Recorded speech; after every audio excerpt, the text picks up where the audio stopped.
Oke, Bapak-Bapak, sebelum kita memulai ibadah kita pada sore hari ini, ada informasi sedikit dari Ketua Komisi Kaum Pria dari Bapak Gilbert. Beliau saat ini tidak dapat mengikuti ibadah pada sore hari ini dikarenakan beliau sakit dan barusan ada di WA grup. Itu sakitnya tekanan darah menurun dari 130 ke 90/70. Untuk itu kepada Pak Pendeta dalam doa setempat nanti mohon didoakan Pak Gilbert Sambeani. Begitu juga dengan Pak Musalawir, mungkin dengan terus Bapak Sambuaga Pangkerego,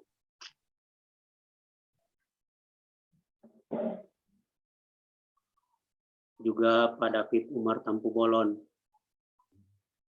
Itu bapak-bapak kita yang sekarang sedang sakit. Terima kasih Pak Pendeta, itu informasi dari kami. Silakan Pak Nuryadi. Ya, salam bapak-bapak dan saudara-saudara terkasih. Kami mengucapkan selamat sore dan selamat bergabung pada Jum sore hari ini. Kita akan kembali melaksanakan kebaktian secara online. Bagi saudara-saudara yang mengikuti lewat media Zoom, ada beberapa hal yang perlu kami sampaikan untuk dapat diperhatikan. Yang pertama, saudara dapat ikut bernyanyi dari tempat masing-masing, namun jam saudara dalam keadaan mute atau diam. Yang kedua, mikrofon saudara hanya dibuka ketika saudara akan berbicara, baik saat hendak saling menyapa, bertanya, atau mengemukakan pendapat. Host dan co-host akan membantu dalam mengatur hal ini. Yang ketiga, pada saat sesi sharing, saudara dapat bertanya atau berpendapat secara langsung atau juga dapat menuliskan pertanyaan atau tanggapan melalui kolom chat yang ada.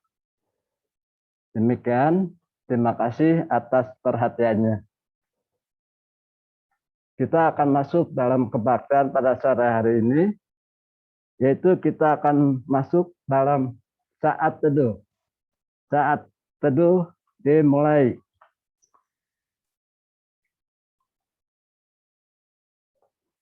Saat teduh selesai, kita akan memuji Tuhan dari Kidung Jemaat 18 bait 1 ke 2 dengan judul Allah hadir bagi kita.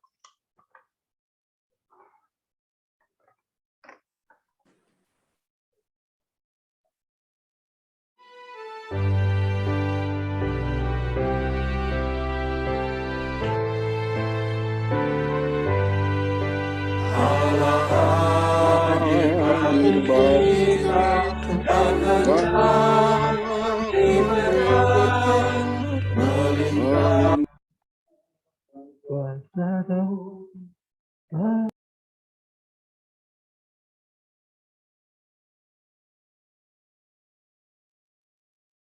akan kuasa Roh-Nya bagai hujan yang lebat, dengan Roh Kudus ya Tuhan, umat-Mu berkatilah, baharui hati kami, curahkan kurnia. Allah hadir, sungguh hadir di jemaat yang kudus, biarkan kasih Indonesia menyegarkan hidupku. Dengan Roh Kudus ya Tuhan, umat-Mu berkatilah, baharui hati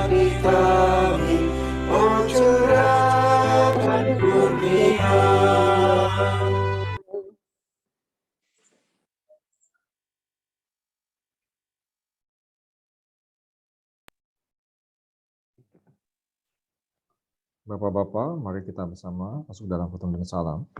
Kebaktian ini kita mulai di dalam nama Allah Tritunggal, Bapa, Anak, dan Roh Kudus. Salam sejahtera bagi saudara semua yang berhimpun di dalam nama Tuhan. Amin. Selanjutnya kita akan masuk dalam doa pembukaan. Mari kita berdoa. Tuhan Yesus yang penuh kasih, terima kasih atas kesempatan yang baik yang telah Kau berikan pada kami kaum pria untuk memuji dan memuliakan nama-Mu dalam kebaktian ini. Berkatilah juga peralatan yang sedang kami pakai akan diberi kelancaran, kenyamanan, juga keselamatan, sehingga kami boleh penuh dengan sukacita melalui hati kami, melalui peralatan kami ini dengan baik dan benar. Kami serahkan juga kebaktian ini dari awal, tengah, hingga akhir dalam pimpinan dan penyertaan Engkau. Hanya di dalam nama Tuhan kami Yesus Kristus, kami selalu berdoa dan mengucap syukur. Amin. Kita akan menyanyi dari PKJ 164, bait pertama dan kedua dengan judul Jalan Hidup Tak Selalu.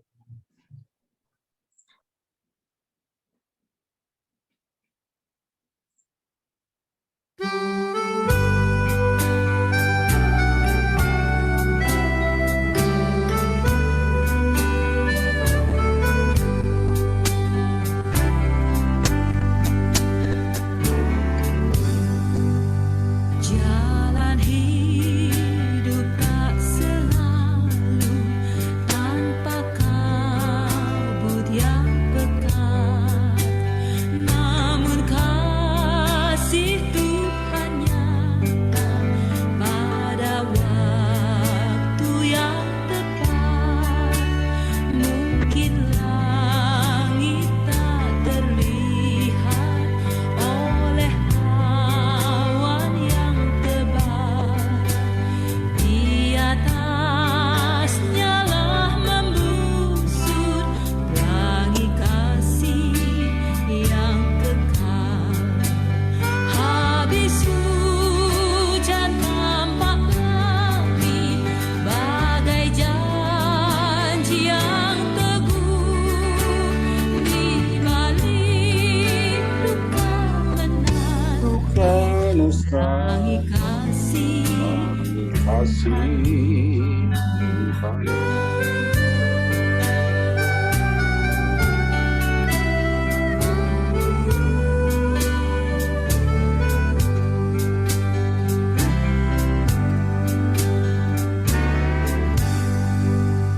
Jika badai menyerangmu, awan turun menggelap, carilah di atas awan pelangi kasih yang tetap. Lihatlah warna-warninya, lambang cinta yang besar. Tuhan sudah beri janji, jangan lagi kau gentar. Habis hujan tampak langit bagai janji yang teguh, di balik pelangi kasih Tuhanmu.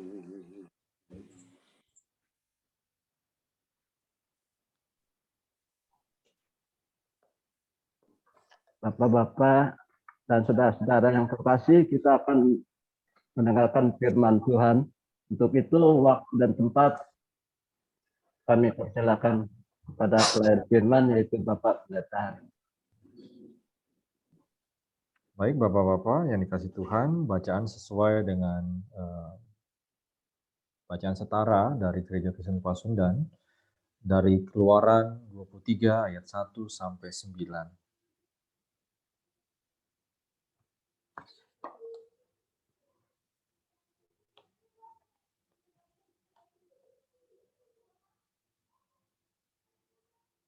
Sebelum kita bersama mendengar dan membaca firman Tuhan ini, mari kita berdoa, kita mohon bimbingan dari Roh Kudus. Kita satu di dalam doa. Dengan segala kerendahan hati kami datang kepada Tuhan yang Maha Kasih. Kami bersyukur Tuhan bahwasanya kasih Tuhan senantiasa kami rasakan, alami di dalam kehidupan kami, baik pribadi maupun di tengah keluarga. Engkau yang telah membimbing kami semua, dan Roh-Mu yang kudus yang menyertai kami. Berikan bagi kami hikmat pengertian, agar kami dapat senantiasa berbuat, bertindak, berkata-kata yang seturut dengan kehendak Tuhan. Walaupun ada begitu banyak tantangan dan persoalan kami hadapi, namun kami tetap ada bersama-sama pada saat ini ya Tuhan, bersekutu satu hati untuk bersama memuji dan memuliakan Tuhan. Bersama ini juga mendengarkan firman-Mu. Berkatilah kami, agar apa yang kami dengarkan pada saat ini ya Tuhan dapat kami mengerti dan pahami dengan baik. Kiranya Roh-Mu yang kudus yang membimbing kami sekalian. Begitupun juga dengan hamba-Mu yang menyampaikannya. Tuhan yang memberkati dia dengan hikmat dan pengetahuan, agar apa yang disampaikan seturut dengan kehendak-Mu. Ampuni ya Bapa atas segala dosa dan kesalahan kami, kelanggaran dan kelalaian kami dalam menjalankan firman-Mu. Ajarlah kami seturut dengan kehendak-Mu. Di dalam nama Tuhan Yesus kami berdoa. Amin.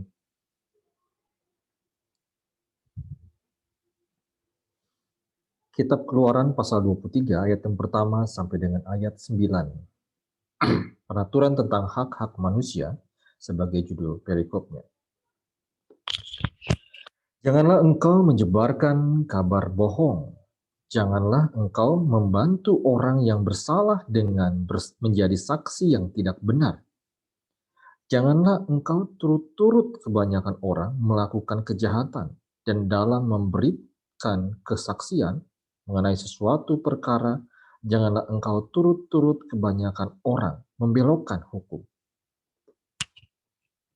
Juga janganlah memihak kepada orang miskin dalam perkaranya. Apabila engkau melihat lembu musuhmu atau keledainya yang sesat, maka segeralah kau kembalikan binatang itu. Apabila engkau melihat rebah keledai musuhmu karena berat bebannya, maka janganlah engkau enggan menolongnya, haruslah engkau rela menolong dia dengan membongkar muatan keledainya. Janganlah engkau memperkosa hak orang miskin di antaramu dalam perkaranya. Haruslah kau jauhkan dirimu dari perkara dusta.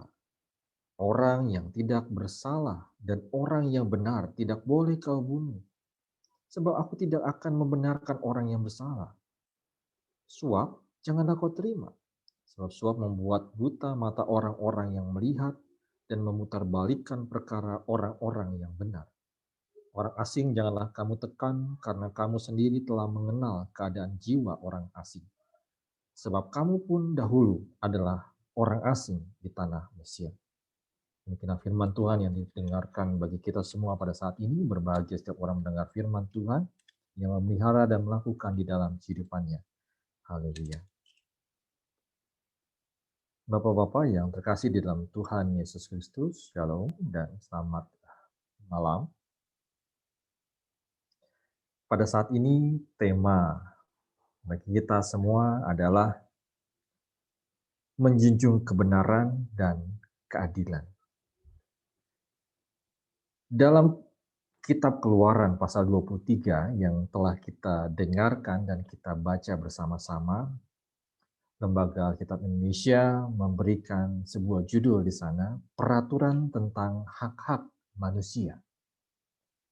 Jadi diterjemahkan bahwa apa yang telah disampaikan melalui firman Tuhan ini sekiranya membicarakan tentang bagaimana kita diajar untuk memahami bahwa setiap manusia itu memiliki hak.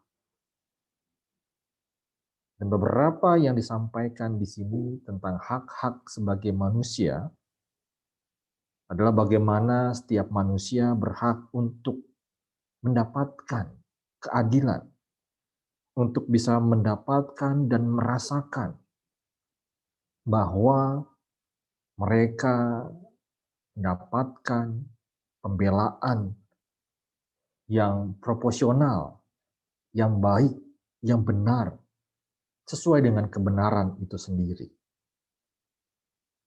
Bapak-bapak, memang tidak mudah ketika kita berbicara tentang begitu banyak kepentingan-kepentingan di dalam kehidupan kita. Ketika kita sandingkan yang menjadi kepentingan tersebut dengan kebenaran atau keadilan itu sendiri. Kadang-kadang kepentingan yang ada bisa saja membuat kita mengabaikan yang namanya kebenaran, keadilan, kejujuran, dan sebagainya. Oleh karena itu, melalui firman Tuhan pada saat ini, kita diingatkan kembali tentang apa yang indah di mata Tuhan, yang mestinya diperbuat oleh kita semua sebagai umat.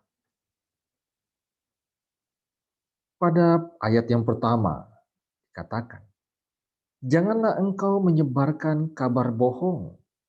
Janganlah engkau membantu orang yang bersalah dengan menjadi saksi yang tidak benar. Berbicara juga soal kabar bohong. Saat ini lebih banyak didengar orang dengan istilah hoax dan sebagainya. Ada sesuatu berita yang disampaikan entah sengaja atau tidak sengaja. Sesuatu hal yang tidak sesuai dengan fakta sebenarnya.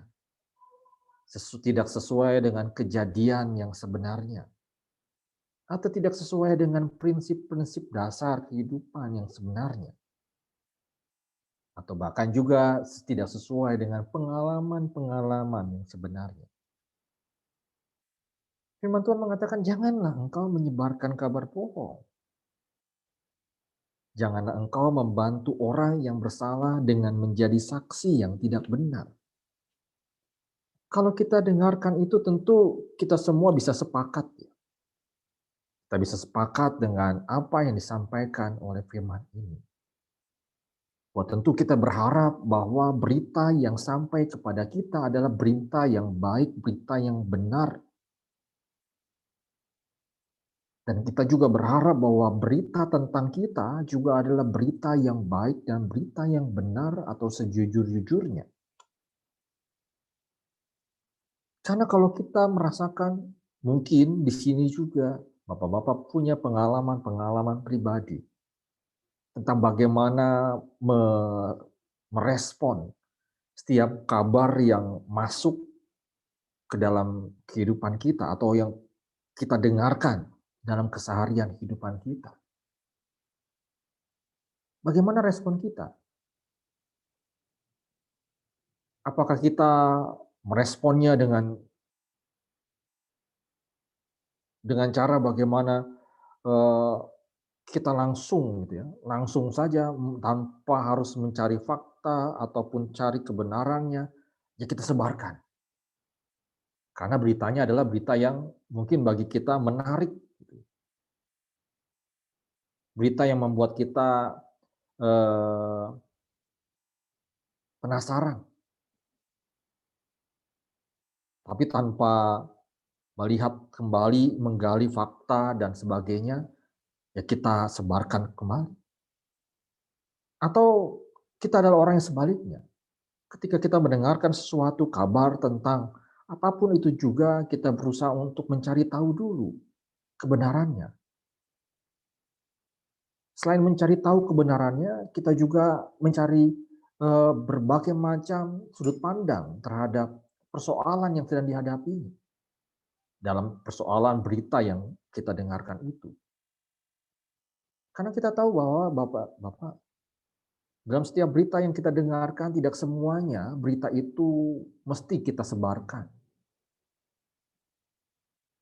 Mesti kita share, mesti kita posting ulang dan sebagainya atau teruskan. Ada berita-berita yang mungkin bagi kita, ya itu cukup bagi kita saja. Karena setiap berita yang kita sebarkan tentu bukan hanya kita berpikir bahwa ini adalah berita yang menarik, ini ada berita yang hot, ini adalah berita yang cukup isunya enak untuk dibahas dan segala macamnya. Tetapi satu hal yang harus kita perhatikan juga adalah bagaimana kita memperhatikan apakah berita yang kita teruskan, berita yang kita sebarkan, atau berita yang kita ulang kembali,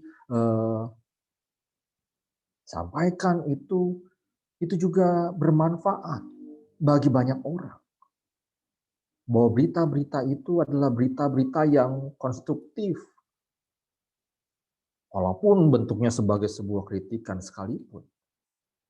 Tetapi dalam hal ini dikemas sebagai bentuk kritik yang tentu konstruktif terhadap persoalan yang sedang dihadapi. Nah, tantangan zaman kita pada saat ini adalah begitu banyak berita yang seliweran di media sosial yang kita miliki. Ada begitu banyak kabar yang kalau kita pikir, ya yang penting kita terima dulu, seru dulu. Soal nanti ya tunggu klarifikasi dan sebagainya. Berapa banyak berita-berita yang saat ini harus diklarifikasi kebenarannya. Dan tidak jarang juga banyak orang yang saat ini malah ya tersandung juga kasus undang-undang ITE. Karena apa? Karena berita bohong atau kabar bohong yang memang disampaikan.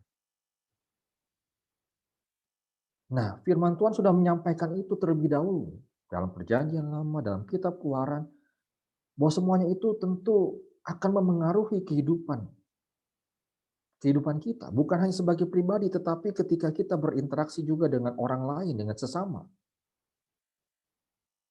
Bahwa berita-berita yang tidak baik, tidak benar, dalam arti kabar-kabar bohong seperti yang dimaksudkan dalam Keluaran ini, tentu itu semua dapat memberikan dampak terhadap kehidupan kita. Janganlah engkau membantu orang yang bersalah dengan menjadi saksi yang tidak benar.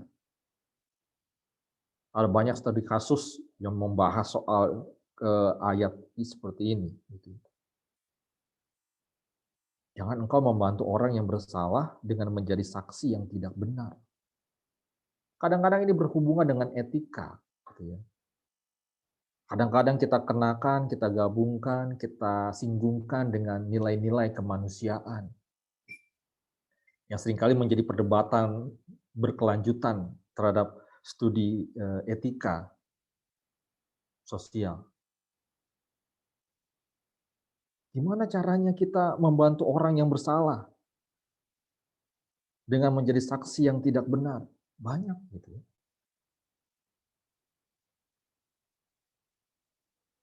Karena alasan pertemanan, karena alasan kekeluargaan, persahabatan, karena alasan balas budi dan sebagainya.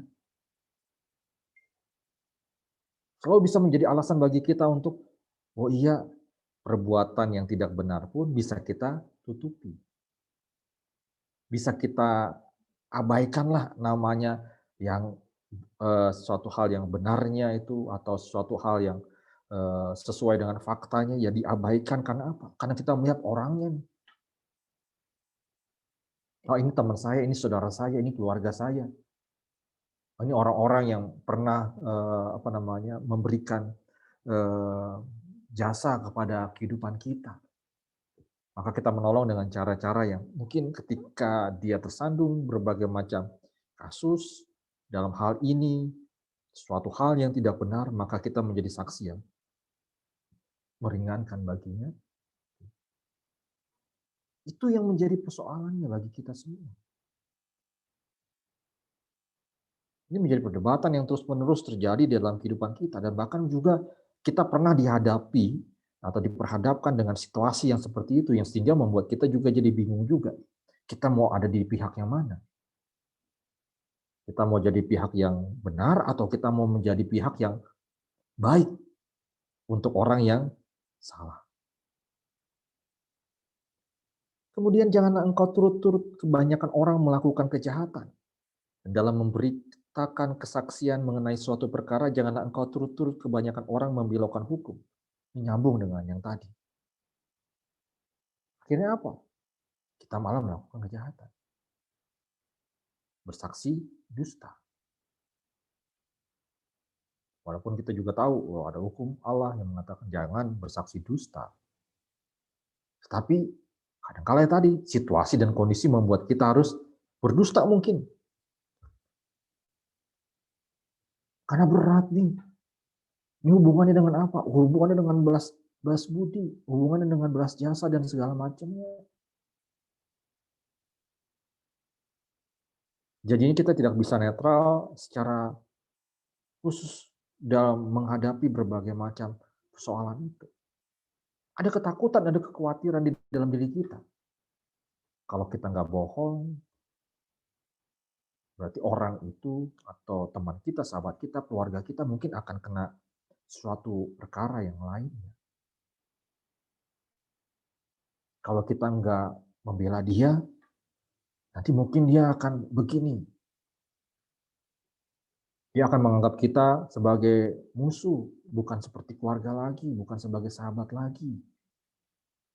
Kadang-kadang dilematis, gitu ya. Secara etika mungkin kita ingin gitu ya menyampaikan suatu kebenaran, tetapi di satu sisi yang lainnya ada tarikan yang membuat kita merasakan bahwa untuk orang ini pengecualian lah. Gitu. Tapi untuk orang yang lain yang nggak ada hubungannya dengan kita, wah kita begitu keras, gitu. Begitu tajam, melakukan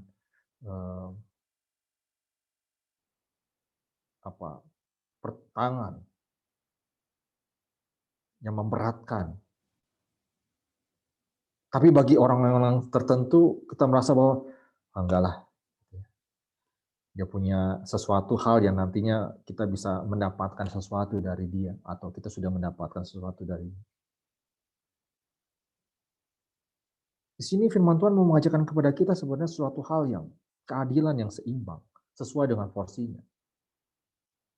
Bukan suatu hal yang pilih-pilih memang, bukan tebang pilih seperti yang sering kali kita dengarkan di media. Tapi hukum yang memang benar-benar memandang segala sesuatunya secara gamblang, secara jelas, secara terang-terangnya, sebenar-benarnya. Sehingga setiap keputusan, setiap tindakan yang kita ambil, itu semuanya baik adanya. Juga janganlah memihak kepada orang miskin dalam perkaranya. Bapak-bapak, ayat ini tidak berdiri sendiri. Gitu. Kalau kita baca satu ayat ini, kita cuplik, kita potong satu ayat 3 doang. Gitu ya. Juga janganlah memihak kepada orang miskin dalam perkaranya. Wah, maksudnya apa? Apakah orang miskin nggak boleh dibela? Apakah orang miskin nggak boleh dibantu? Apakah orang miskin nggak boleh tolong dan segala macam? Bukan. Gitu. Kita ingat lagi nih di ayat-ayat sebelumnya. Ini menunjukkan juga kepada kita semua, jangan sampai karena gitu ya, melihat unsur-unsur yang lainnya, maka kebenaran itu tidak lagi diindahkan. Keadilan itu tidak lagi diindahkan. Karena apa? Karena kasihan. Karena sesuatu hal yang buat kita semuanya merasa iba dan sebagainya.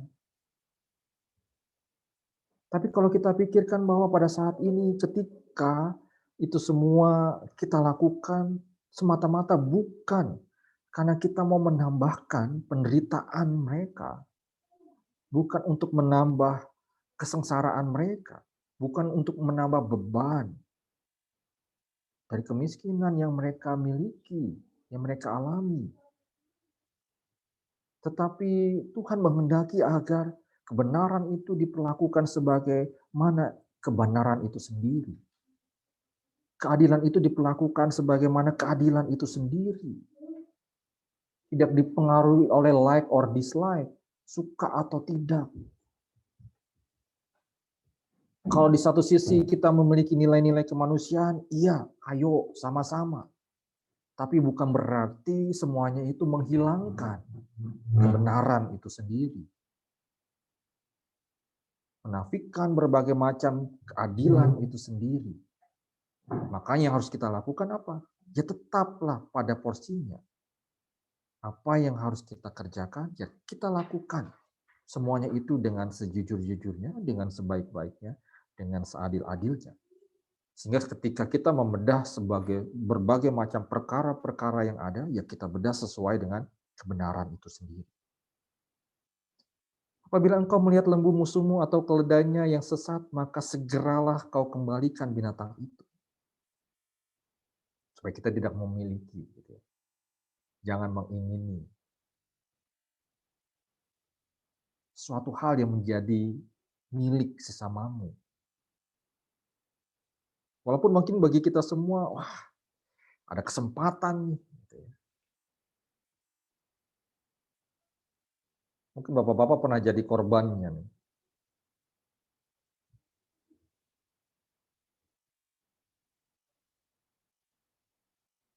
Pengalaman bapak-bapak misalnya. Saya pernah nih pengalaman juga di kampung sawah. Kita punya binatang peliharaan, anjing gitu ya. Udah kita sayang, udah kita rawat, udah kita kasih makan sampai besar gitu ya, sampai udah menjadi bagian dari keluarga kita sendiri gitu. Salah main aja sedikit dia ke jalan raya, hilang. Gitu. Walaupun mungkin kita tahu juga siapa aja yang ngambil.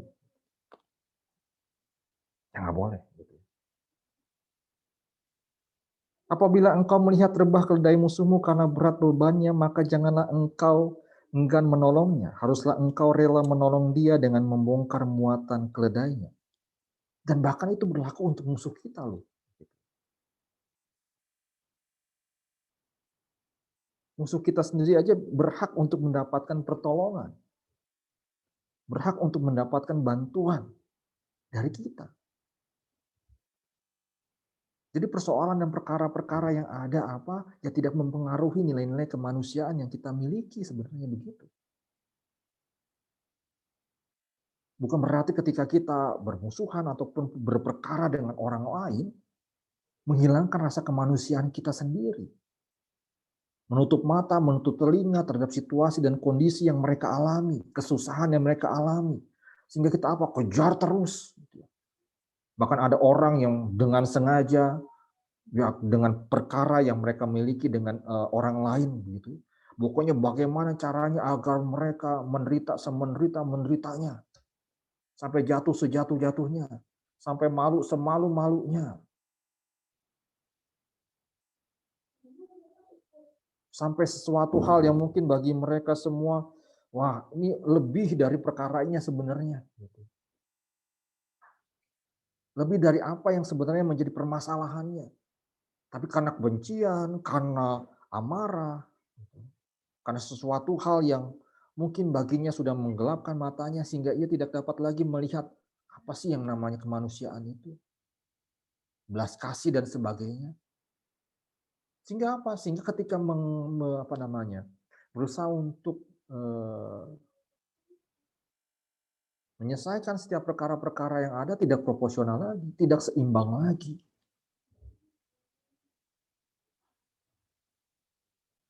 Misalnya kasus di jalan, Bapak-Bapak. Mungkin kita pernah keserempet gitu ya, kendaraan yang kita kendarai sempat terserempet mobil atau motor atau pengendara atau pengguna jalan lainnya.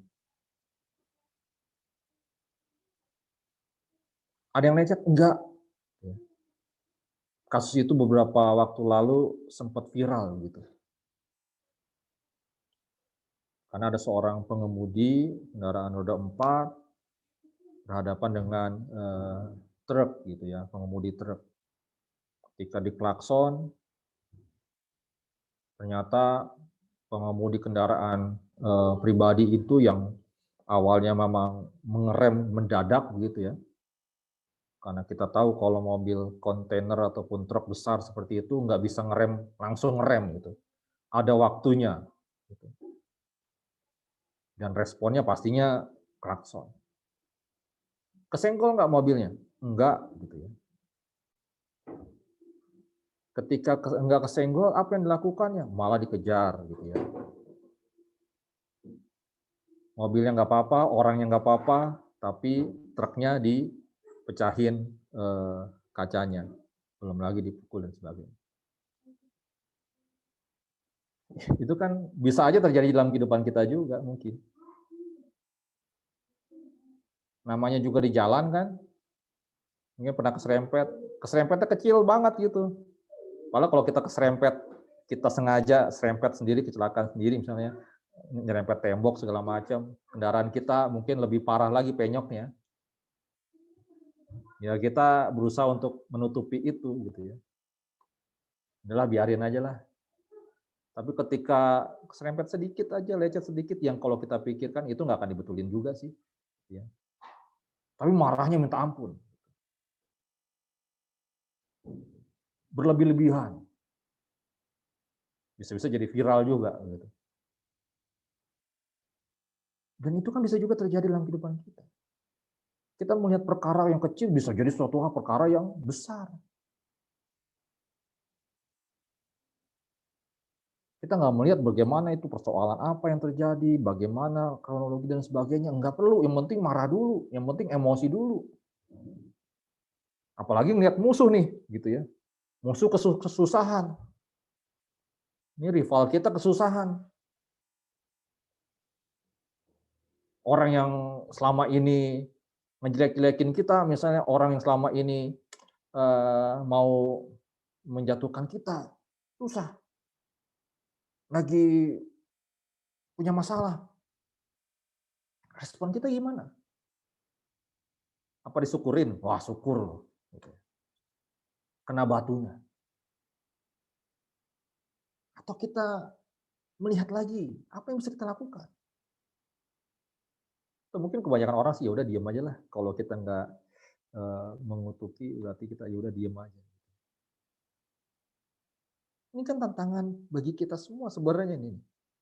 Ketika kita berbicara tentang hak-hak manusia dalam pengertian yang disampaikan oleh LAI, artinya ada begitu banyak hak yang sebenarnya orang bisa dapatkan. Dan kita juga bisa merasakan itu sebenarnya. Mungkin nanti kita bisa berbagi, kita bisa sharing, yang hanya dari pertanyaan yang ada nanti.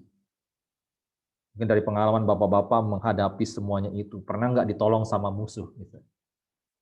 Mungkin ada bapak-bapak punya pengalaman, pernah nggak ditolong sama orang yang sebenarnya adalah rival kita sendiri, orang yang sebenarnya ya ada masalah lah dengan kita, dan kita ditolong, atau sebaliknya.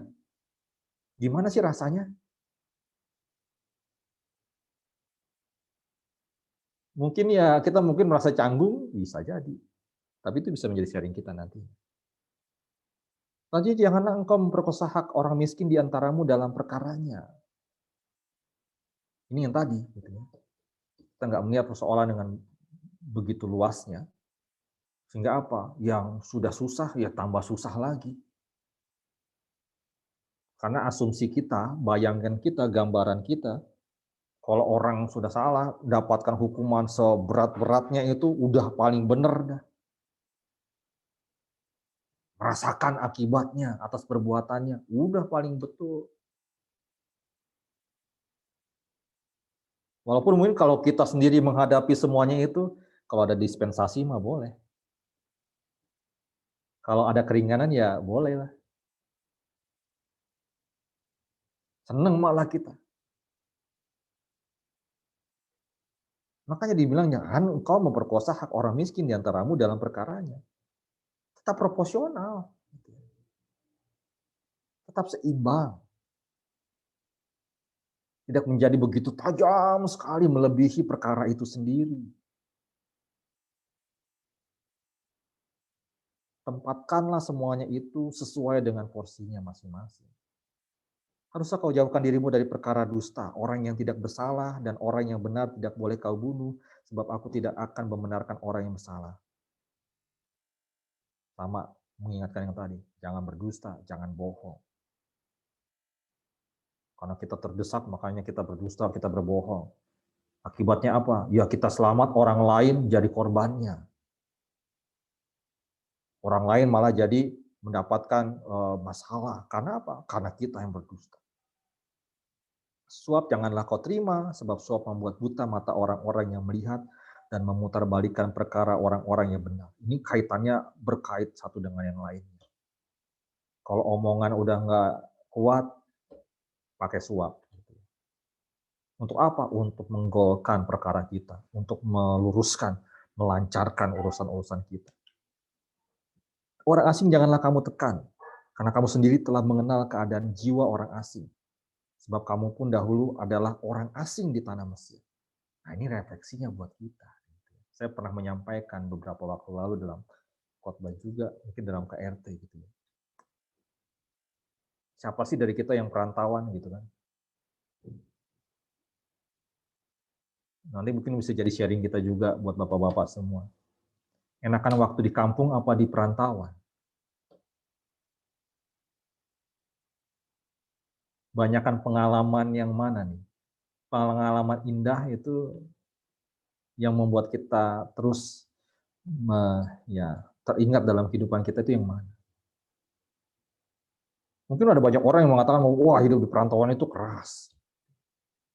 Kita harus berjuang. Kita harus bekerja keras. Kita harus berusaha lebih giat lagi dan sebagainya. Supaya kita bisa merasakan kebahagiaan. Seperti mimpi dan harapan kita ketika kita melangkahkan kaki awal kita untuk pergi meninggalkan kampung halaman. Sampai akhirnya sampai di Sukabumi ini. Kita pengen jadi apa? Kita pengen seperti apa? Ya tentu kita pengen semuanya baik. Berharap bertemu juga dengan orang-orang yang bisa menerima kita. Tapi ada satu yang diingatkan di sini. Orang asing janganlah kamu tekan, karena kamu sendiri telah mengenal keadaan jiwa orang asing. Sebab kamu pun dahulu adalah orang asing di tanah Mesir. Artinya apa? Kita sebagai orang asing, kita yang pernah menjadi asing, kita mau jadi seperti apa? Kalau kita pengen diperlakukan dengan baik, ya lakukanlah juga memperlakukan orang lain dengan baik. Kalau kita pengen ya orang lain menerima kita dan mengerti tentang situasi dan kondisi kita, ya kita ajak juga untuk diri kita untuk mengerti dan memahami kondisi orang lain. Karena mungkin mereka juga punya pergumulan, berjuang, sedang kerja keras dan segala macamnya. Dan itu yang harus kita pahami juga. Dan itu juga menjadi bagian dari ya bahasanya ini haknya orang lain juga. Supaya apa? Supaya kita hidup dengan tidak tertekan.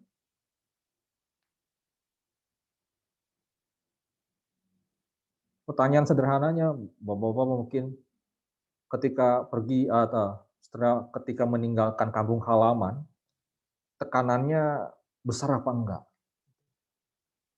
Besaran mana? Tekanan sebelum pergi atau mau sebelum apa? Sesaat sebelum pergi atau ketika sudah ada di perantauan?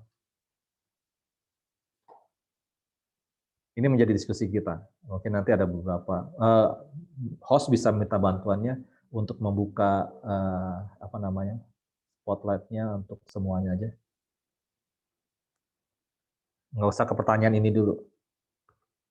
Tapi saya mau lihat bapak-bapaknya semua di layar, satu layar.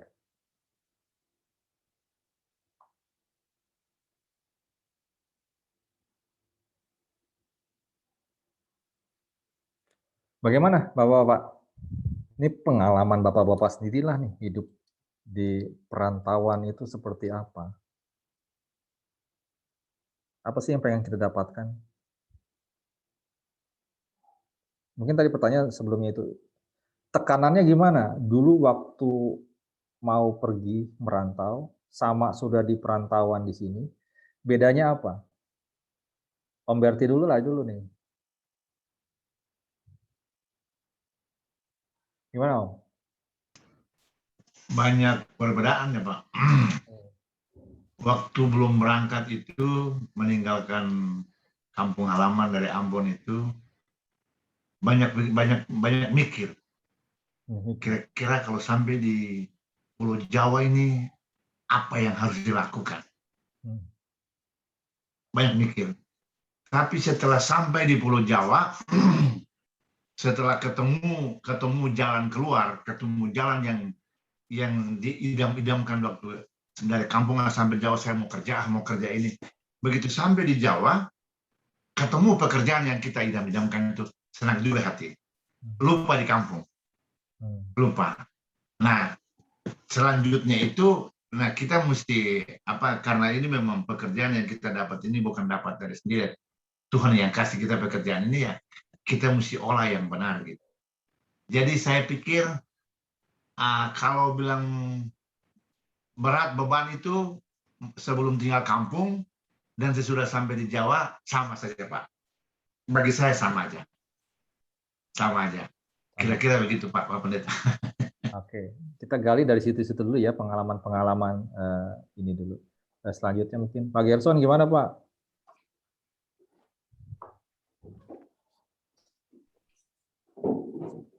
Bisa dibuka mic-nya Pak.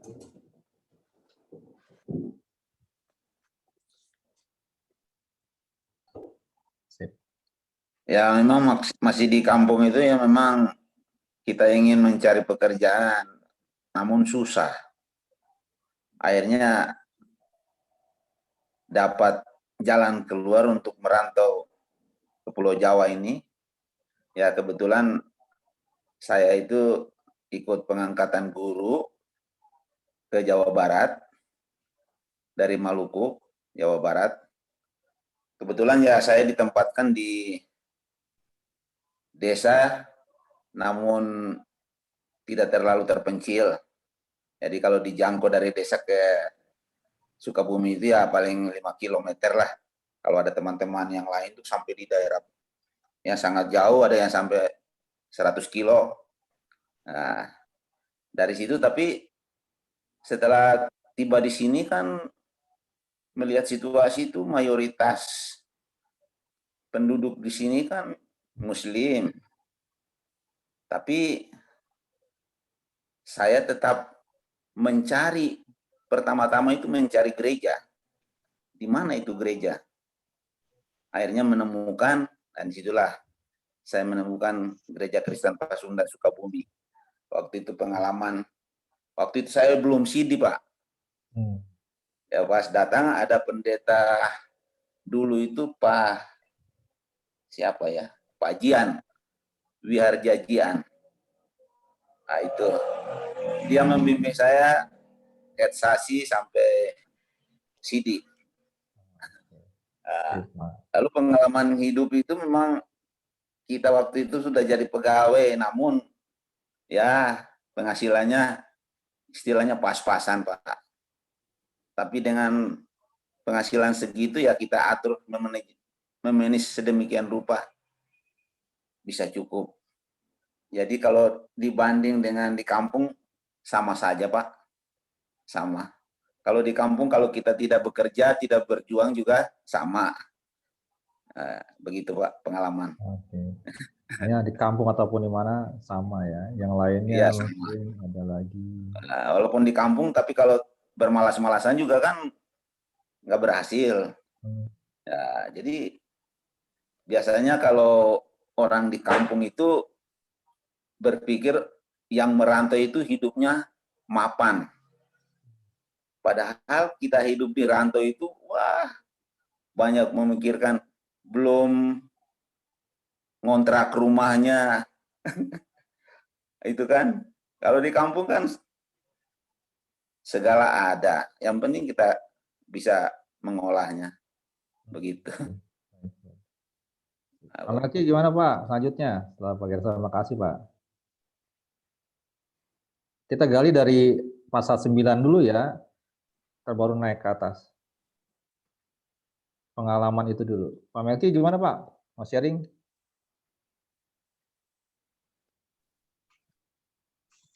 Baik Pak, mungkin pengalaman merantau cukup berat ya Pak ya. Kita berangkat mungkin dari daerah Kupang, kita ke, dulu orang taunya ya Pulau Jawa lah. Nanti baru kita sampai Pulau Jawa baru kita tahu mau ke daerah mana gitu. Karena kan kalau dari daerah luar pulau itu taunya hanya Jawa. Nanti di sini baru mau ke Jakarta, mau ke Bandung, atau mau ke mana lah seperti itu.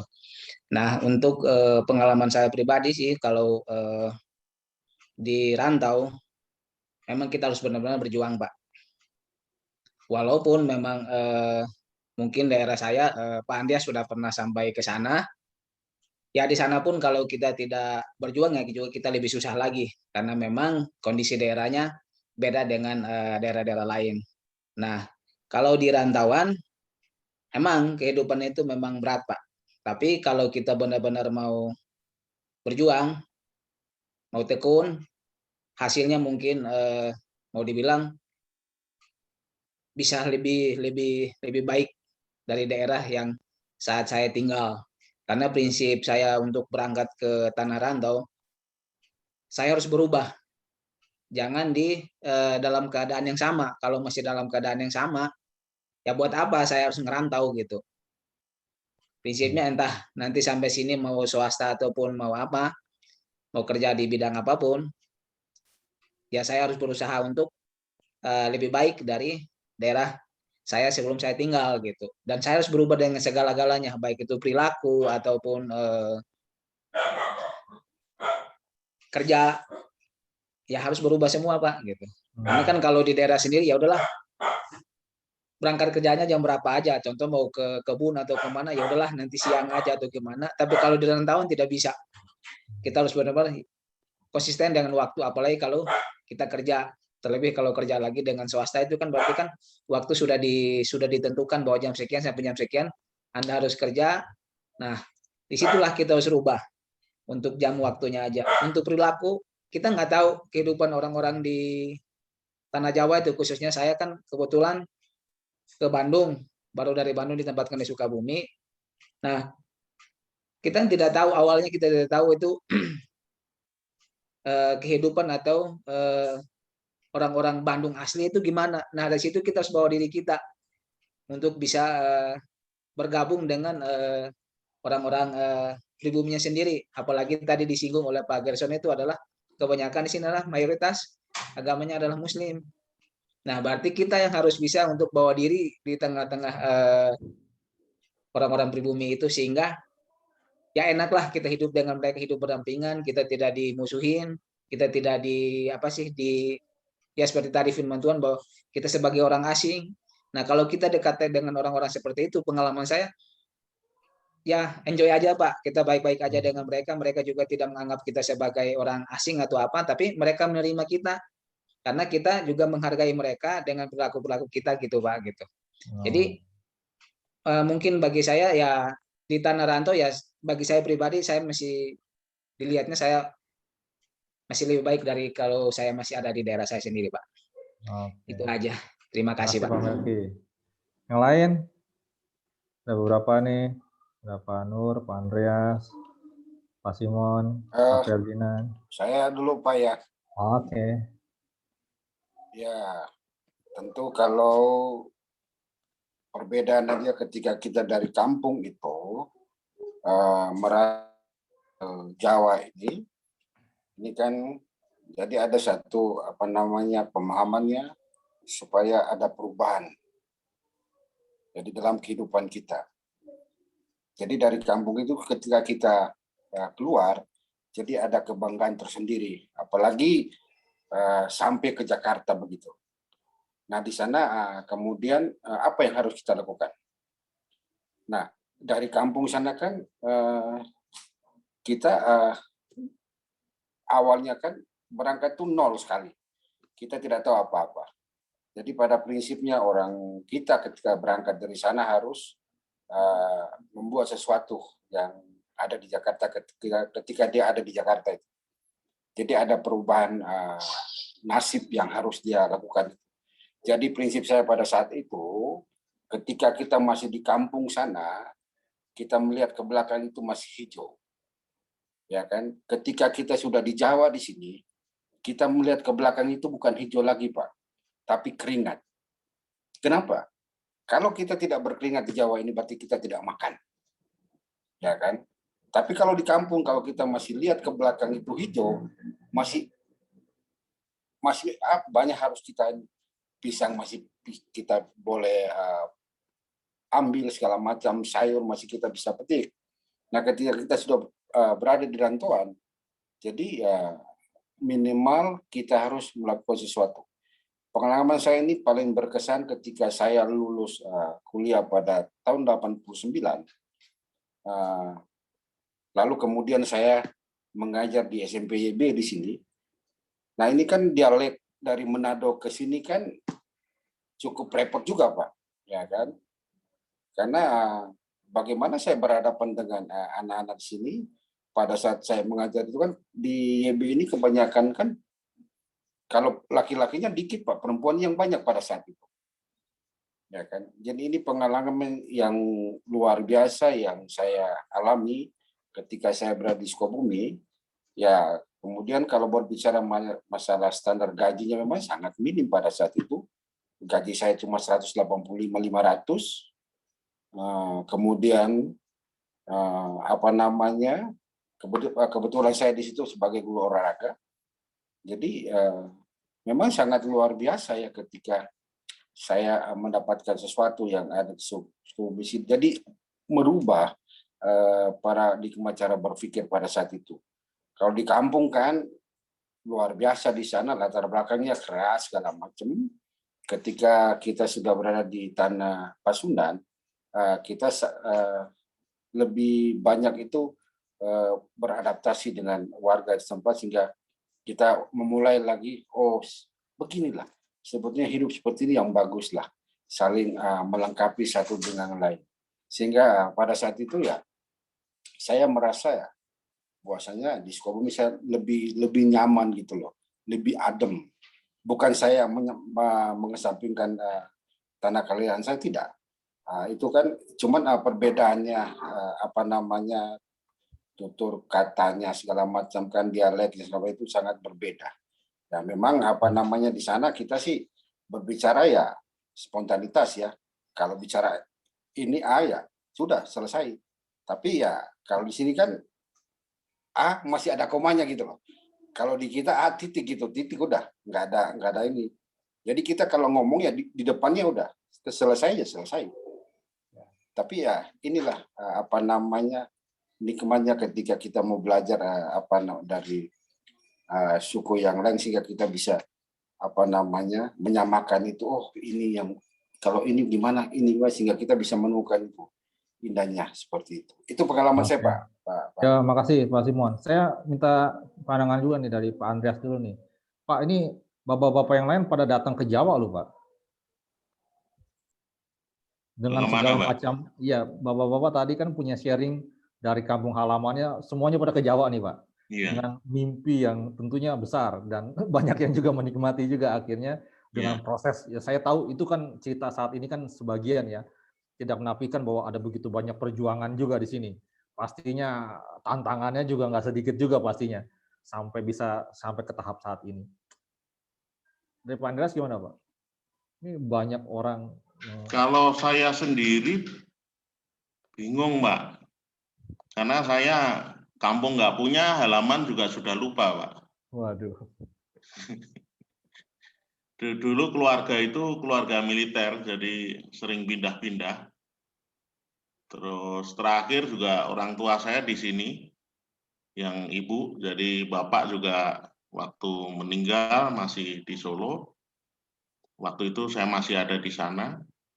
Terus selama awal bekerja memang tidak pernah di sekitaran kota itu, yang masih punya kampung halaman istri saya. Istri saya memang kalau mudik ke mertua Pak. Saya nggak mudik kemana-mana, jadi warga udah pisah-pisah. Semacam itu, terus cuma 3 bersaudara. Saya di sini, ada 2 kakak di Jawa gitu. Itu aja sih. Jadi keluarga bapak saya itu kan dulu Muslim, kami juga Muslim dulunya. Jadi bapak saya masuk Kristen juga saya sendiri yang memberitakan Injil. Sehingga itu membuat di tengah-tengah saudara juga lepas ya, terlepas dari itu semua.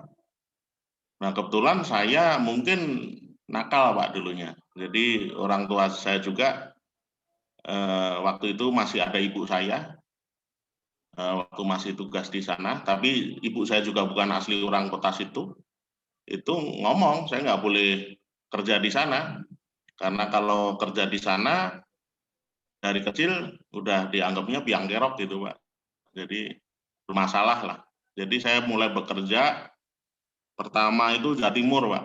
Jawa Timur juga di sana, terus pindah ke Denpasar, Bali, Pulau Bali pernah sampai Lombok segala, terus pindah lagi ke Tangerang, terus ditaruh di sini, Pak. Jadi taruh di sini, jadi udah biasa perantauan. Saya tidak punya apa-apa, makanya di kampung juga kalau ditanya kampung halamannya di mana gitu. Nah, itu kan rumah militer, kan rumah negara, Pak. Kita nggak punya apa-apa di sana. Disitulah saya benar-benar nol di sini. Sampai pada akhirnya menikah dan sebagainya. Kalau saya masuk di GKP itu, yang atestasi pindah ke GKP dulu istri, Pak. Jadi saya ngikut. Karena ya gereja nggak jelas juga gitu. Tapi dulunya saya memang udah Kristen, sebelum nikah udah Kristen, udah dibaptis di gereja Bethel waktu itu. Waktu masih di kota saya gitu, semacam itu. Jadi saya hidup benar-benar dari nol dengan keluarga kecil saya ini, benar-benar dari nol di sini, tanpa siapa-siapa. Istilahnya juga apa ya, saya sih banyak dimenangkan oleh istri saya sih, Pak. Terus terang menjadi baik, Mak, dari istri saya. Di sini juga dulu pertama masuk sini kerja, saya kerja sebetulnya menggunakan ijazah, Pak. Menggunakan ijazah dulu, sebetulnya saya waktu itu mau sales, maksudnya di bagian technical service, jadi sales istilahnya untuk pakan ayam itu, tapi pas 97 itu pas di mana kolap semua. Jadi akhirnya saya dipindah di kolektor, debt collector. Dan memang track record sebelumnya memang pekerjaan saya banyak di situ juga. Jadi saya terakhir menggunakan, setelah saya lulus D3 waktu itu, saya berprinsip, saya pamitan sama rekan-rekan saya semua di tempat saya dulu sambil kuliah, saya dulu kerja, memang agak bermasalah juga dulu. Itu pamitan, saya akan baik-baik saja, saya udah mengikut Tuhan, saya akan menggunakan ijazah saya. Nah, waktu di Bali saya udah menggunakan ijazah saya, cuma pahit memang, gaji lebih kecil daripada hidup di jalanan. Terus dikirim di sini, lumayan, saya dapat pekerjaan yang sama lagi. Saya ngedep di Sukabumi, sampai akhirnya itu berhasil, banyak aset balik, piutang Sukabumi beres, banyakan pengusaha besar yang pakan ayam itu beres, terus saya ditarik lagi untuk menggunakan ijazah saya lagi, dimulai kemitraan waktu itu, ide kemitraan. Saya pernah kepala unit dan saya pernah juga pindah waktu itu. Nah, waktu itu kalau menolong orang yang bermasalah, saya sih pernah di anak buah bermasalah dengan saya. Waktu itu karena atasan saya sama-sama orang GM, dia adik kelasnya orang-orang GM, jadi ketika dengan kita agak beda, cuma D3 itu agak ngeremehin, terus banyak hal diremehin, tapi ketika dia kecelakaan, patah tangan, saya urus sampai Bunut, di rumah sakit Bunut, bahkan sampai saat itu juga sempat marah di rumah sakit Bunut karena nggak ditangani, terus sudah selesai, saya bawa ke Jogja, saya antar, Pak. Padahal orang ini bermasalah. Kelompok UGM waktu itu bermasalah, sehingga akhirnya saya memutuskan keluar. Pindah di Korea, perusahaan Korea, LG dan Samsung waktu itu, sempat posisi lumayan, supervisor. Cuma saya waktu itu dimutasi. Kembali, saya nggak tahu, selalu ada konflik intern dengan teman-teman. Biasa kalau di dalam perusahaan semacam itu saling jegal. Saya dimutasi ke Bandung, wilayah utara, Bandung Cikampek, padahal rumah saya Sukabumi. Ya saya off. Dari sejak itu saya nggak pernah bekerja.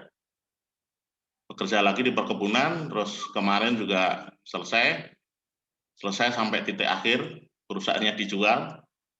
Ya habis itu saya nggak bekerja lagi, memang lebih terbiasa begitu Pak, bebas freelance. Tapi yang saya syukuri, walaupun di kota di mana saya semacam ini, Tuhan pelihara hidup kita luar biasa. Ya semacam itu Pak. Cuma sejak mulai bekerja dan sebagainya, memang saya udah tinggalkan dunia kelam saya dulu. Gitu. Walaupun ketika masih di Kompit itu masih di perusahaan Kompit di awal-awal Sukabumi masih banyak teman-teman saya Jakarta berseliweran masuk sini antar lintas itu teman-teman yang kurang baik lah. Bahkan sampai kerja di perkebunan pun masih ada yang masuk Sukabumi, biasalah. Mereka ada bermasalah, butuh tempat singgah, itu masih sempat saya nampung beberapa anak yang ya istilahnya trouble lah, di kota lain DPO ya sempat di sini. Itu saya dulu. Jadi terakhir yaitu teman karena kasus di Mangga Besar, ya udah daripada bermasalah, udahlah bekerja di sini sampai kamu tenang, taruh di perkebunan digaji. Waktu saya di perkebunan terus selesai, udah ini semua balik. Ya semacam itu Pak. Jadi dunia dulu itu berubah. Tuhan membuat saya banyak berubah.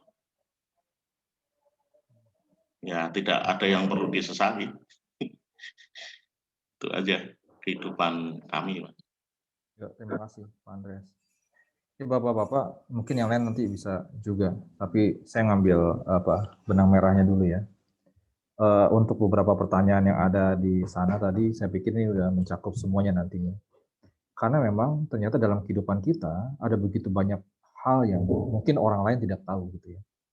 Tidak tahu kita punya masalah apa, kita punya pergumulan yang seperti apa, kita punya latar belakang yang keras bagaimanapun itu juga mungkin tidak banyak orang yang tahu. Orang yang tahu kita saat ini ya kita saat ini gitu. Kalau ada orang yang mengikuti perjalanan kehidupan kita, mungkin ya orang-orang terdekat kita. Siapa orang terdekat kita? Mungkin pada saat ini ya ada istri, ada anak-anak, keluarga, orang tua dan sebagainya. Mereka yang tahulah ya kegiatan kita dan bagaimana kehidupan kita dari awalnya, bagaimana perjuangan yang kita lakukan. Pengalaman bapak-bapak merantau ke sana ke sini, segala sesuatu hal yang saya tahu itu juga walaupun mungkin bisa kita simpulkan, wah Tuhan itu begitu baik, gitu ya. Tuhan itu punya rencana yang begitu indah di dalam kehidupan kita, tapi tentu tidak menghilangkan proses yang panjang, tidak menghilangkan proses yang berat juga. Yang kalau kita pikirkan mungkin dari firman Tuhan yang kita dengarkan pada saat ini, ya tekanan, segala sesuatu hal, ketidakadilan, hal-hal yang tidak baik, tidak benar, itu kita ada terus di dalam perjalanan itu. Nah, saat ini kita ketika kita membaca firman Tuhan ini, kita setidaknya mendapatkan sebuah pengertian bersama-sama tentang ternyata dalam kehidupan yang begitu panjang itu, yang kita lewati secara berliku-liku itu, dengan tantangannya masing-masing itu, satu hal yang harus kita lakukan. Sebagai orang-orang percaya, kita diminta untuk tetap melihat dan mengindahkan hak-hak orang lain. Kita diingatkan untuk senantiasa memiliki nilai-nilai kemanusiaan, tapi tidak kehilangan nilai-nilai kebenaran, keadilan di dalam kehidupan kita. Karena itulah yang kita harapkan juga. Itu yang kita harapkan kita bisa rapatkan pada saat ini, ketika kita merantau, ketika kita bekerja, ketika di tengah pelayanan, di dalam keluarga, kita berharap bahwa perlakuan-perlakuan yang baik, yang benar, itu dapat kita alami juga. Dan luar biasa berarti ya pengalaman bapak-bapak yang tadi di-sharingkan, kiranya itu juga memberikan sekiranya begitu kayanya pengalaman yang bapak-bapak miliki di dalam kehidupan ini, yang bisa menjadi sebuah sharing kehidupan bagi generasi selanjutnya, baik untuk anak-anak, baik untuk saudara, baik juga di tengah-tengah jemaat. Dan ya, apa yang kita inginkan, ya kita perbuat juga kepada orang lain. Mungkin bahasanya seperti itu. Walaupun mungkin tidak banyak orang yang bisa memahami apa yang kita inginkan. Tapi kita diajarkan untuk dapat mengerti dan memahami apa yang orang lain juga inginkan di dalam kehidupannya. Supaya kita sama-sama sebagai pribadi yang ditempatkan oleh Allah di tempat ini, saat ini, di tengah-tengah keluarga kita, tempat pekerjaan, di tempat pelayanan, di gereja, dan di tengah masyarakat, kita diminta untuk senantiasa menjadi pribadi yang ya tadi, yang menunjukkan tinggi nilai kebenaran, keadilan, tanpa menghilangkan nilai-nilai kemanusiaan yang ada, tapi kita berusaha untuk tetap proporsional dalam kehidupan kita. Yang terakhir ada yang lain? Kalau tidak ada, nanti kita lanjutkan. Bahwa, ya sekali lagi Bapak-Bapak, ya dengan tema kita pada saat ini, ya setidaknya menjunjung kebenaran dan keadilan. Setiap orang pasti mau menjunjung tinggi, setiap orang mengejar keadilan dalam kehidupannya. Gitu ya. Kita merantau juga, ya pasti kita menuntut juga keadilan di tempat di mana kita ada. Tapi yang diajarkan firman Tuhan bukan bagaimana kita hanya mengejar keadilan itu. Tapi kita juga diajak untuk melakukan itu juga bagi siapapun orang yang ada di tengah kehidupan kita. Dengan sikap kita yang adil, sikap kita yang benar, itu menjadi sebuah kesaksian tersendiri akan iman percaya kita kepada Tuhan Yesus Kristus. Dengan kita melakukan tindakan kasih di dalam kehidupan kita, itu juga menjadi sebuah kesaksian tersendiri bagi orang-orang yang ada di sekitar kita. Bahwa kehidupan kita senantiasa bermanfaat, bermakna bagi sesama, bagi orang lain, bukan hanya bagi diri kita sendiri. Kebenaran itu bukan hanya untuk kita, tetapi juga untuk semua orang. Keadilan itu bukan hanya untuk kita tuntut, tetapi juga untuk kita usahakan bagi orang lain. Dimanapun kita berada. Tetap menjadi suluh dan terang, sehingga hidup kita menjadi kesukaan, kemuliaan buat Tuhan. Amin.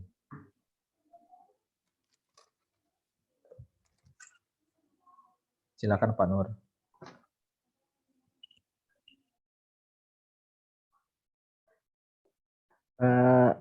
Setelah itu kita akan masuk dalam doa syafaat yang akan disampaikan oleh Pak Pendeta Hari.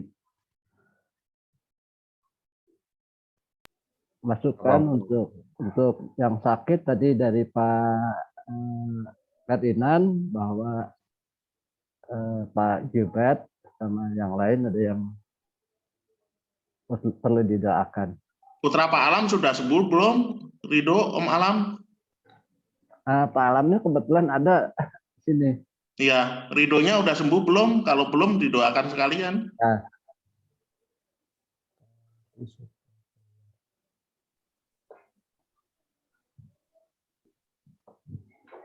Sudah keluar ya Pak? Oh, udah keluar. Ridho putranya Pak Alam. Ya, dalam proses katanya. Masih dalam proses penyembuhan. Iya.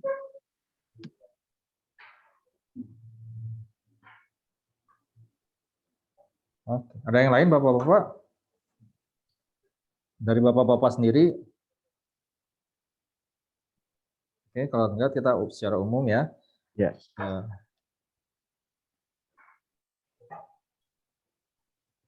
Baik, mari kita berdoa. Tuhan, Allah yang Maha Kasih, Allah yang Maha Baik, kami bersyukur pada saat ini untuk setiap kasih karunia yang Tuhan berikan bagi kami semua, di mana kami boleh bersama-sama ya Tuhan merasakan penyertaan Tuhan di sepanjang kehidupan kami.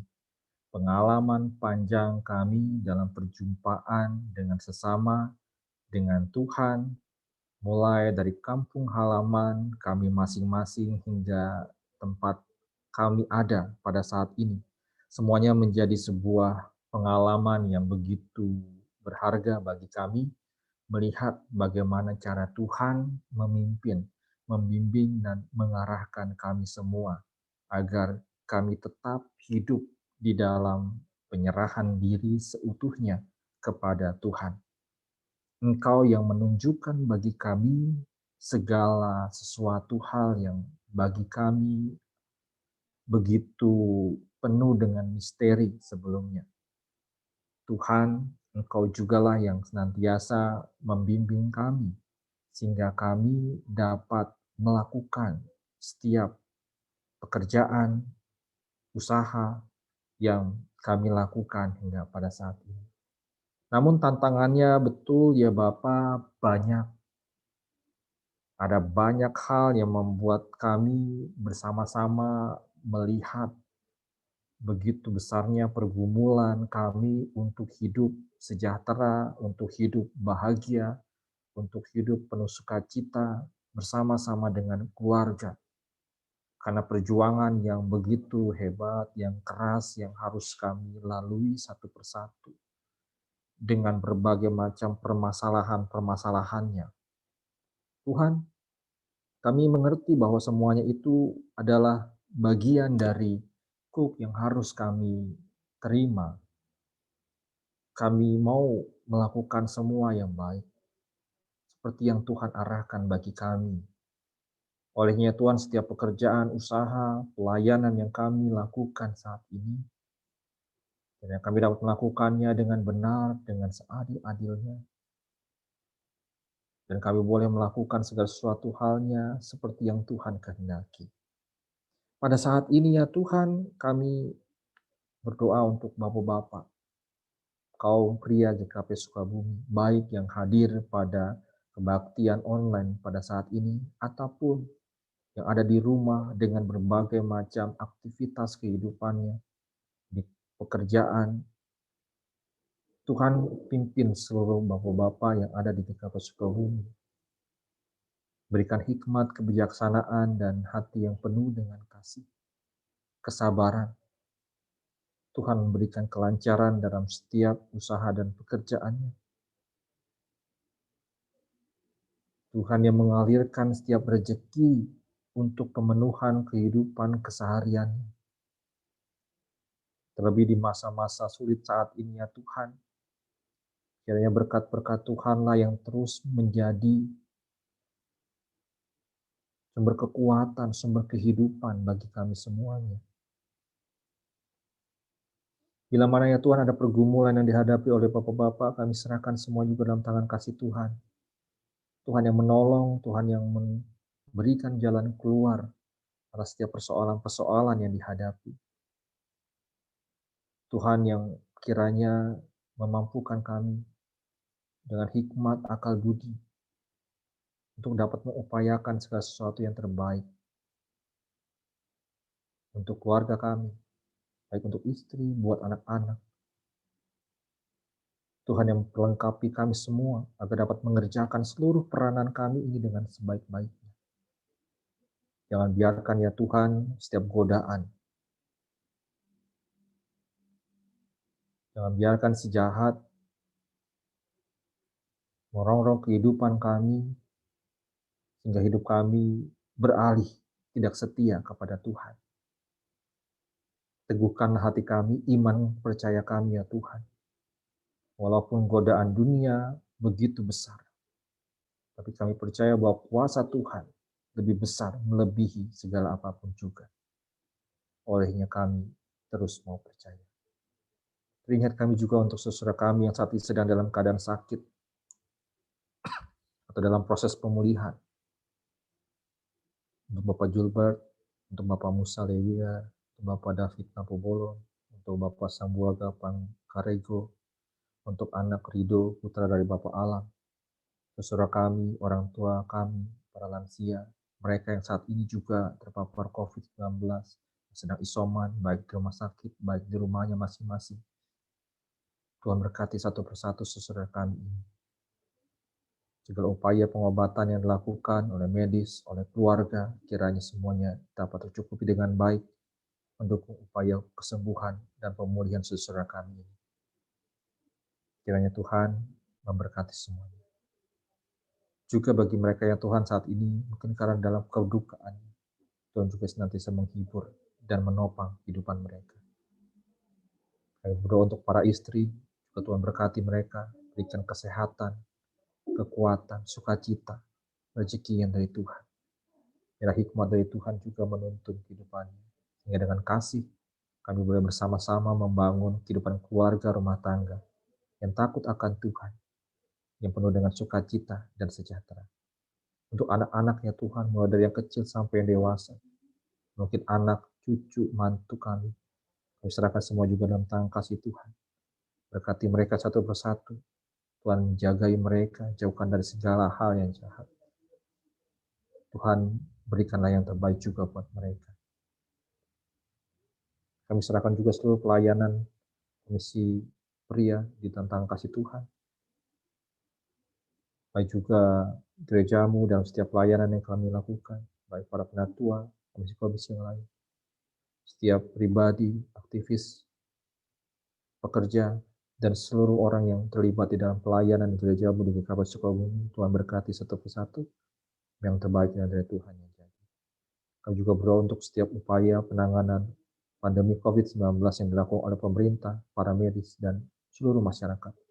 Kiranya dapat berjalan dengan baik, dengan lancar, dan berhasil. Sehingga kami boleh melihat ya Tuhan ada penurunan angka terpapar COVID-19. Sehingga bangsa kami ini boleh pulih kembali ya Tuhan. Untuk kami mulai untuk membangun kembali menjadi bangsa yang kuat, yang kokoh, yang tangguh ya Tuhan, menghadapi berbagai macam tantangan. Itu doa dan harapan kami ya Tuhan. Ada begitu banyak hal yang kami bawa juga dalam setiap doa pribadi kami pada malam hari ini. Kiranya Tuhan yang memberkati semua itu. Di atas semua itu ya Tuhan, kami hendak menaikkan doa yang telah Engkau ajarkan bagi kami bersama-sama, Bapa kami. Bapa kami yang di surga, dikuduskanlah namamu, datanglah kerajaan-Mu, jadilah kehendak-Mu di bumi seperti di surga. Berikanlah kami pada hari ini makanan kami secukupnya, dan ampunilah kami akan kesalahan kami, seperti kami juga mengampuni orang yang bersalah kepada kami. Dan janganlah membawa kami ke dalam pencobaan, tetapi lepaskanlah kami daripada yang jahat. Karena Engkau yang mempunyai kerajaan dan kuasa dan kemuliaan sampai selama-lamanya. Amin.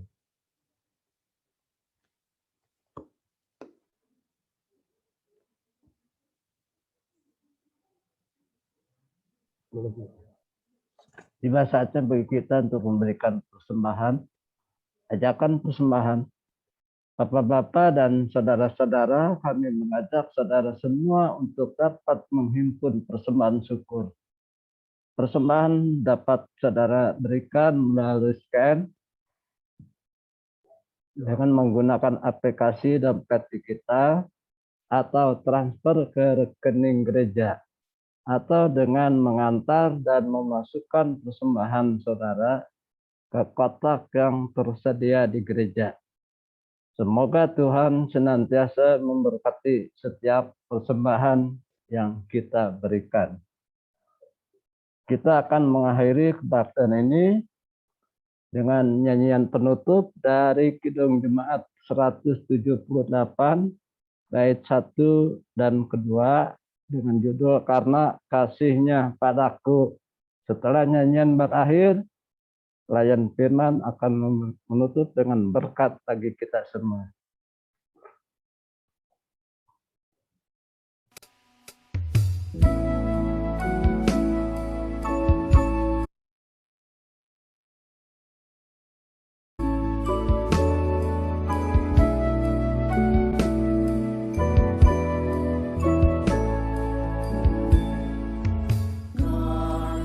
Kasih-Nya padaku, Yesus datang.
Bapak-Bapak yang terkasih di dalam Tuhan Yesus Kristus, peganglah firman Tuhan sebagai dasar kehidupan kita. Junjunglah nilai-nilai kebenaran dan keadilan di sepanjang keberadaan kita, dimanapun kita berada. Saksikanlah kebesaran Tuhan Yesus Kristus di sepanjang kehidupan kita. Dan kini terimalah berkat-Nya. Kiranya kasih karunia, anugerah, dan damai sejahtera dari Allah Bapa, Anak, dan Roh Kudus menyertai saudara sekalian saat ini dan selama-lamanya. Amin.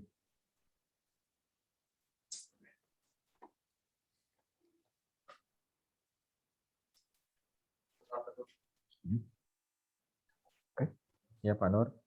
Ya, oke. Terima kasih untuk Bapak-Bapak yang bergabung di kebaktian Komisi Pria pada malam hari ini. Kiranya Tuhan berkati. Terima kasih untuk semua.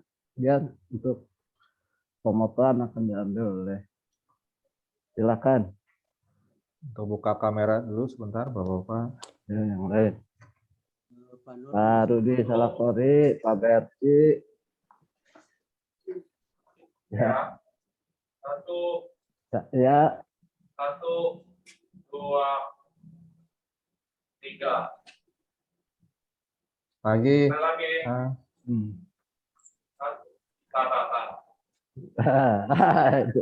Ya. Geser lagi ya. 1, 2, 3. Oke, terima kasih buat semuanya. Terima kasih. Terima kasih Pak Pendeta, terima kasih Pak Nur, terima kasih Kak Andri, Terima kasih Pak Nur. terima kasih Pak Ferdinand. DMC, terima kasih. Ya, sama-sama. Terima kasih semuanya. Tim Muker, terima kasih.